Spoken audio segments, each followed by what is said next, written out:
kedua, perusahaan dapat melakukan PHK dengan alasan mendesak apabila pekerja terbukti melakukan pelanggaran berat seperti yang pertama pencurian, penggelapan atau penipuan terhadap aset perusahaan, pekerja lain atau tamu.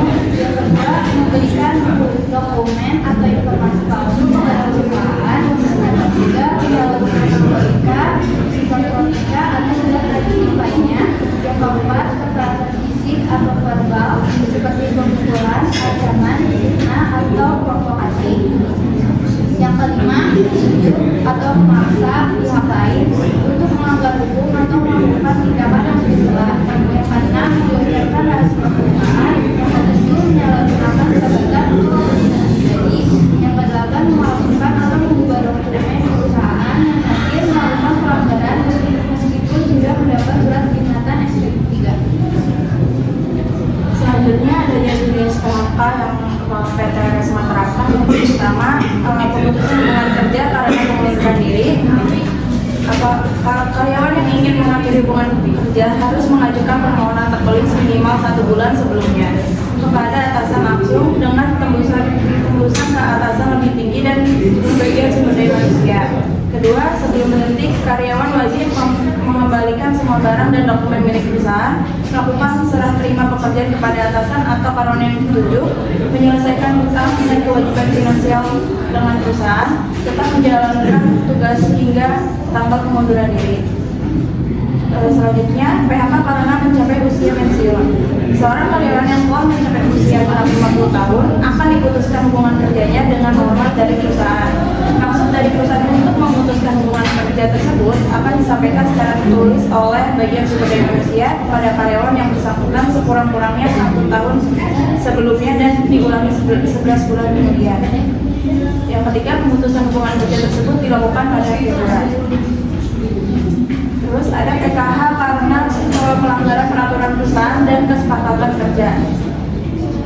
Perusahaan dapat melakukan pemutusan hubungan kerja jika karyawan tetap melakukan pelanggaran pada saat surat peringatan ketiga terakhir belum habis masa berlakunya.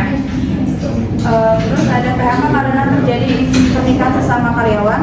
Apabila terjadi pernikahan antar karyawan, maka seseorang harus mengundurkan diri kecuali ditentukan oleh direksi. Terus PHK karena karyawan sakit berkepanjangan. Perusahaan dapat melakukan pemutusan hubungan kerja setelah melampaui batas 6 bulan kepada karyawan yang mengalami sakit berkepanjangan dan menurut keterangan dokter tidak sehat jasmani dan atau rohani untuk melanjutkan pekerjaan mengalami cacat akibat kecelakaan kerja dan tidak dapat melakukan pekerjaannya. Terus ada PHK karena karyawan meninggal dunia. Apabila karyawan meninggal dunia, maka hubungan kerja secara otomatis putus.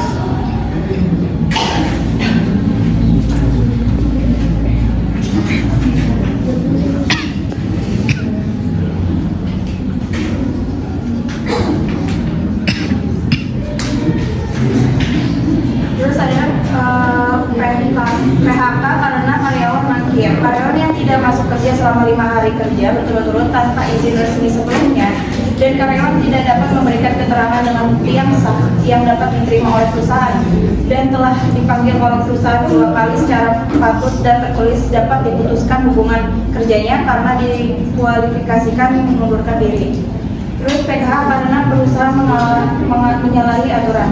Karyawan dapat mengajukan permohonan pemutusan hubungan kerja jika pengusaha melakukan penganiayaan, penghinaan kasar atau ancaman, membujuk atau memerintahkan karyawan melakukan tindakan melanggar hukum, tidak membayar gaji selama 3 bulan berturut-turut atau lebih, tidak memenuhi kewajiban yang telah dijanjikan, memberikan pekerjaan yang tidak sesuai perjanjian kerja, membahayakan jiwa, keselamatan, kesehatan, dan kesejahteraan karyawan. Jenis-jenis PHK yang selanjutnya yaitu PHK karena kesalahan berat. Perusahaan dapat melakukan PHK terhadap karyawan yang melakukan kesalahan berat seperti penipuan, pencurian, atau penggelapan aset perusahaan, lalu memberikan keterangan palsu yang merugikan perusahaan, mabuk, menggunakan atau mengedarkan narkotika, psikotropika, atau zat aktif di lingkungan kerja, lalu perbuatan asusila, perjudian, atau kekerasan di lingkungan kerja.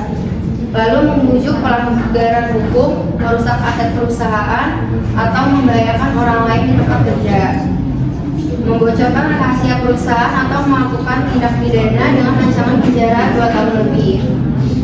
Kesalahan berat harus dibuktikan dengan salah satu dari, yaitu yang pertama tertangkap tangan, yang kedua pengakuan karyawan, yang ketiga laporan kejadian yang didukung minimal 2 saksi.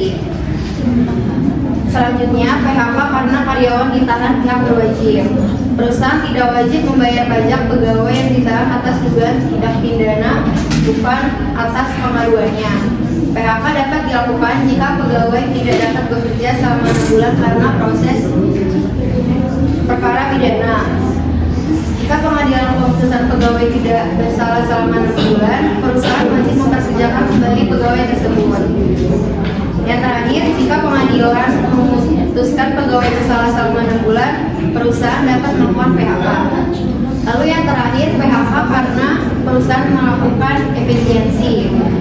Perusahaan dapat melakukan pemotongan kerja terhadap karyawan karena perusahaan tutup bukan karena mengalami kerugian 2 tahun berturut-turut atau bukan karena keadaan memaksa atau force majeure, tetapi perbuatan melakukan efisiensi.